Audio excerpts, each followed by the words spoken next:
ভাই গো, ভিড় ধাক্কা দেন না ভাই।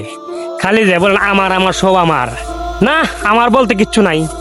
এই সোনার ফসল ফলাইবো বলে সারা বছর কষ্ট করে গেলাম, ক্ষেত লইলাম, পানি দিলাম, যত্ন করলাম, অবশেষে কি হইলো? এই দেখেন ধান, সব ধান ভাই নষ্ট হয়ে থাকে ভাই। এই দেন হিজা ভাই, কি করবেন হিজা দেখেন, এই যে একটা ধারণা না ভাই, সব দূরা আর দূরা ভাই। মালিকের চাইলে ভাই এই জমিনটা পড়াটা কিন্তু ধ্বংস হইতে পারতো, কিন্তু করে নাই।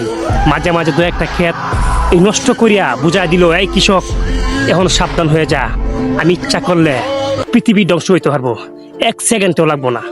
তবু আমরা চিনি না ভাই, মালিকটা চিনি না ভাই। আজকে আমার এখানে এই জমিনে শুধু আমার জমিন গেল এই জায়গায় দেখেন, এই ক্ষেতটা শুধু আমার ক্ষেতটা রে, আমার ক্ষেতটা কিন্তু শেষ, কোনো দান নাই। ইচ্ছা করলে এই পাশের জমিনটা কত ভালো দেখছেন তো, কত ভালো দেখেন ভাই, কত ভালো সুস্থ রয়েছে ভাই। মালিকের মায়ের বোঝা বড় কঠিন, এখন সাবধান হয়ে যা। হ্যাঁ মালিক, তোমার সৃষ্টি যত বড়, এসে তুমি অনেক বড়, তোমাকে মানি, বিশ্বাস করি। ইনশাল্লাহ।